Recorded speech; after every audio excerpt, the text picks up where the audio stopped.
Randy Orton punt kicks Cody Rhodes. JRW live. Hit the aisle, stack the card, chase that rare one, play it smart. Bobby Joe right by his side. JRW live ride. JRW live, let's go. Toy hunting shows on the road. Figure reviews, bold predictions too. WW week breaking it through. JRW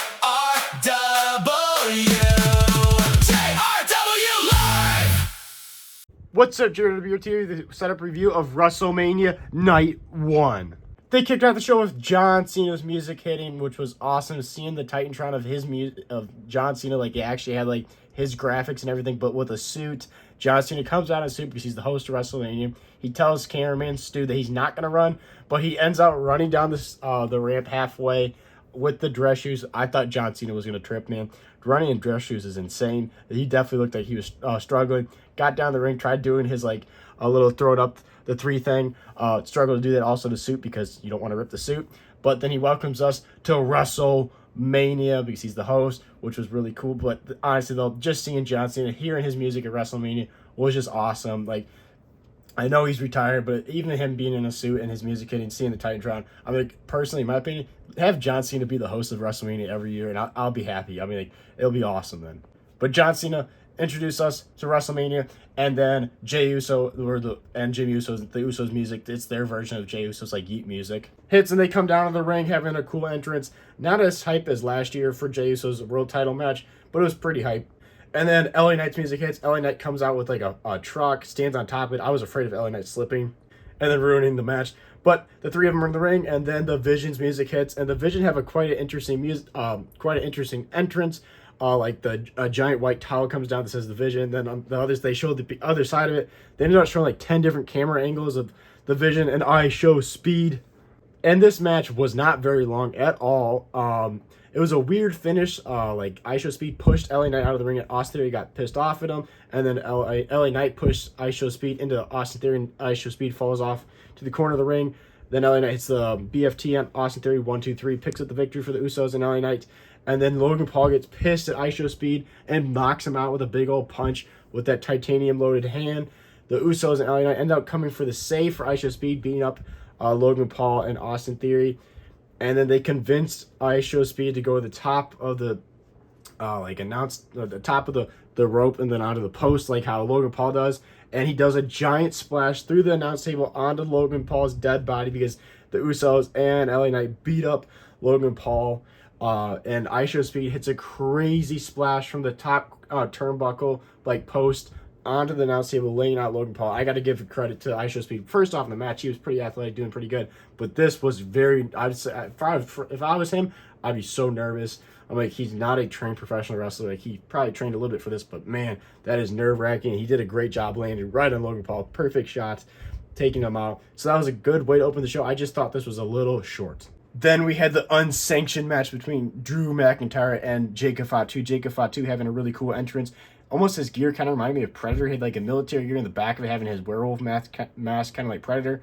Having a cool like Samoan flame thrower dancers. I don't know what they're called. Don't flame me in the comments for butchering that, but there was like a cool like tribal dance with the flames and everything. And then Drew McIntyre had a really cool entrance. He brought back the sword. We haven't seen the sword in a while. Really cool gear. Hopefully we get to figure that because his gear was really cool. But they beat the holy hell out of each other. In my opinion, this match deserved blood, especially when Jacob Fatu was beating up. No, it was Drew McIntyre beating up Jacob Fatu's head with like a wrench, like just the like sharper part of the wrench, which really isn't sharp, but like the corner part of it, hitting him on the head. Like, he should be bleeding. Like, I just thought that personally, but probably because the first hour of WrestleMania was on ESPN, so that's probably why he was not bleeding. But Jacob Fatu ends up picking up the victory in this match by hitting his crazy moonsault off the top rope through a table onto Drew McIntyre, winning the match. So that's a huge win for Jacob Fatu. I do feel bad for Drew McIntyre because he's been kind of getting screwed recently, but I think it's going to build to something big for Drew McIntyre, of him like either becoming a big baby face or something. I think Drew McIntyre eventually is going to get a big push down the line. I just got a feeling. But Jacob Fatu clearly is getting a big push right now, winning at WrestleMania 42. And last year he won at WrestleMania 41, winning the U.S. title. So right now he's 2-0 at WrestleMania. Then it was time for the women's tag title match, which Alexa Bliss, Charlotte Flair came out. Bayley, Lana Valkyria came out. Nia Jackson, Lash Legend came out. Then the Bella Twins music hits.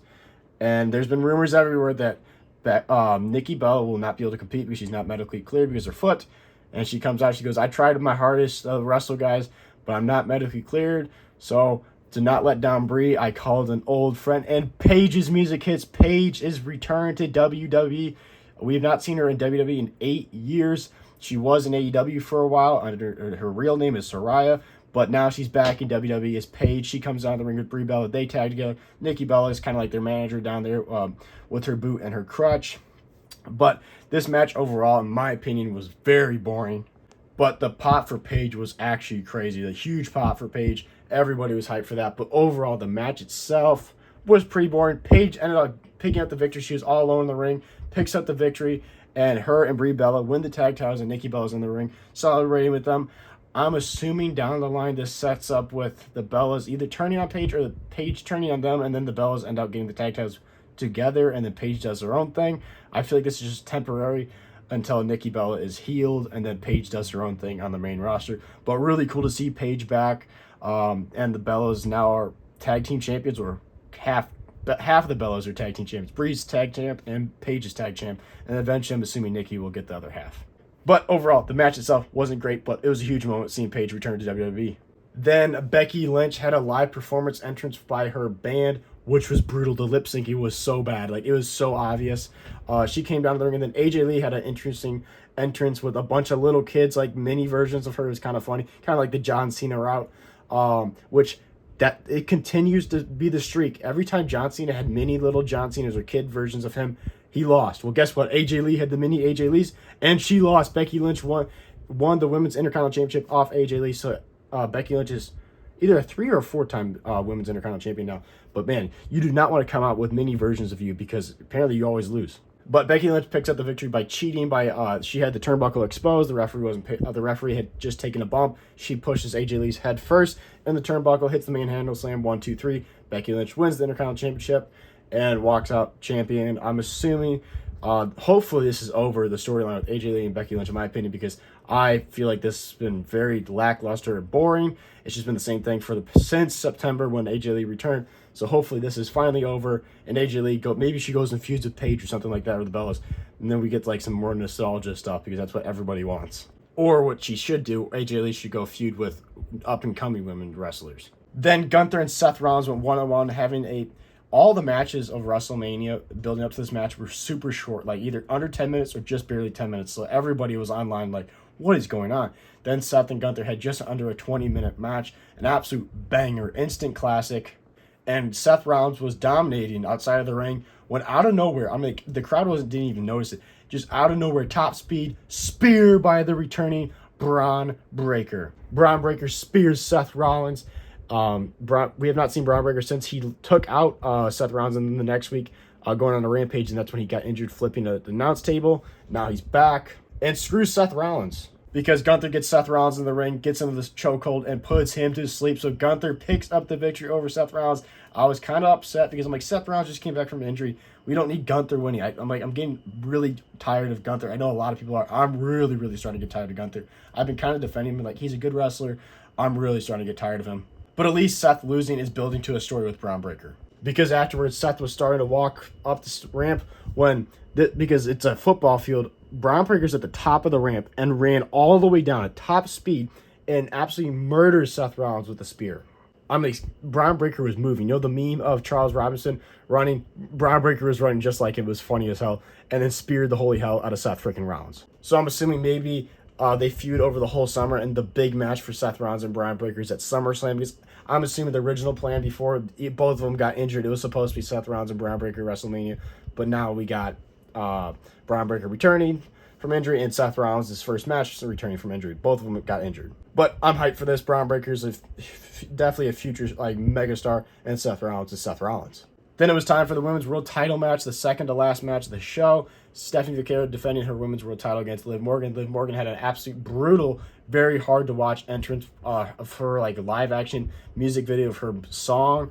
Terrible. Stephanie Vaquero's entrance was really cool. But then this match was another really short match. It was only 6 minutes. I saw it posted on social media. 6-minute match. Absolutely crazy. Judgment Day got involved. Roxanne Perez and Raquel Rodriguez got involved, distracting Stephanie Vaquer, and Liv Morgan picked up the victory, winning the women's world title. Dom comes down to the ring celebrating with Liv Morgan. Raquel Rodriguez, Roxanne Perez, Dirty Dom, and Liv Morgan all celebrate together, while Liv Morgan basking in her glory, winning the women's world title. She's the new women's world champion.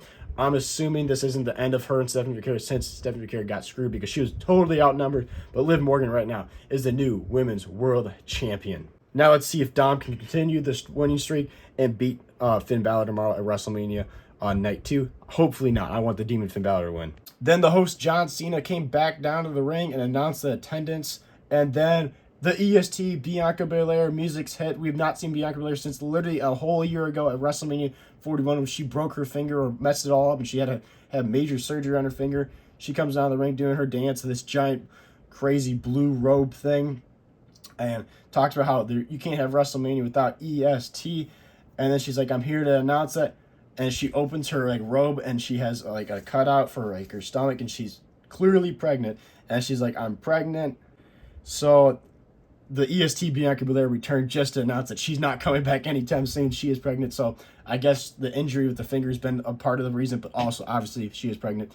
So good for Bianca Belair and Montez Ford. And John Cena announced that there was over 50,000 people at WrestleMania Night 1, which they definitely rounded up on the numbers big time. Then it was main event time. So this match, I'm so excited for. Cody Rhodes versus Randy Orton. Then they included Pat McAfee and ruined it. Well, Randy Orton, first Pat McAfee has an entrance. Then Randy Orton has a pretty cool entrance. And then Cody Rhodes has one of the most badass entrances I've ever seen, of like showing all his gears from the history of him. It reminded me like they had like locker, like giant chambers of all his entrances, like all his gear. It reminded me of Iron Man. And then he shows up with the most badass, like dripped out gold diamond gear ever. So freaking cool. And then before the match even started, Randy Orton and Pat McAfee jump Cody Rhodes. But Cody Rhodes fights him off, hits the crossroads on Pat McAfee, getting into his seat. Then he brings him down to the announce table, and Jelly Roll shows up and splashes Pat McAfee through the announce table. And Jelly Roll tells Cody Rhodes, he's handled, I'm out of here. You and Orton, you go have a great match. Which, I hate that Jelly Roll had to be involved with this, but kudos to Jelly Roll for understanding the fans that we wanted a true one-on-one match with Cody Rhodes, which that's exactly what we got, because Pat McAfee was stretchered off by ringside everybody. They put him on the stretcher, and they got him the hell out of here. So then it was time for Cody Rhodes and Randy Orton to put on a banger of a match, which that's exactly what they did. Randy Orton ended up busted open by going in the turnbuckle. He's bleeding like crazy, and then crazy back and forth like false count pinfalls, and then Orton's got that blood in his eyes, and he punched the holy hell out of Cody, which it was definitely a hardly cut.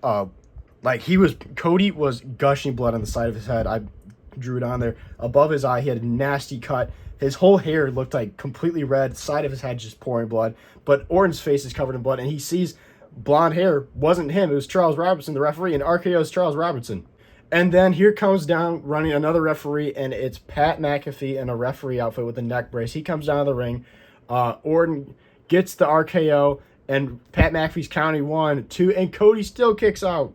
Super Cody's in full force effect. And Orton's looking around, and RKO's Pat McAfee. So this stupid Pat McAfee thing's over with. Thank God. Orton RKO's Pat McAfee. He's out of there. And then Cody grabs Orton, hits him with the crossroads. Charles Robinson's starting to wake back up. Cody pins Orton. 1, 2, 3. Cody Rhodes retains the undisputed WWE Championship. So Randy Orton's gotten rid of Pat McAfee. They put on a great match. They're both covered in blood, and Cody retains. I'm like, damn. I'm a huge Cody Rhodes is my favorite wrestler. I'm not too upset. I'm like, damn, I wanted Orton to win. And then Orton snaps.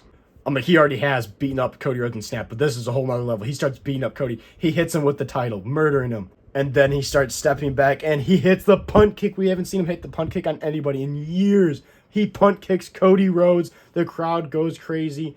He grabs the title. He's pouring blood, and WWE ends WrestleMania Night 1 with Randy Orton standing over an insanely bloody Cody Rhodes, holding the undisputed WWE Championship, literally just like this. So they're totally going to have a rematch, and I'm calling it whenever they have this rematch, Randy Orton versus Cody Rhodes. And there's me, hopefully no Pat McAfee, just the two of them. They have another banger match, and I think Randy Orton's going to finally win the WWE Championship, and then Cody Rhodes will probably chase him once again and win it back. But overall, WrestleMania, I thought the opening of the show was decent. And then I thought Jacob Fatu and Drew McIntyre was decent. I thought Paige returning was cool, but the tag match was boring. Becky Lynch, AJ Lee was definitely boring. Stephanie Foucault and Liv Morgan, I can't even say it was boring. It just, the match was too short.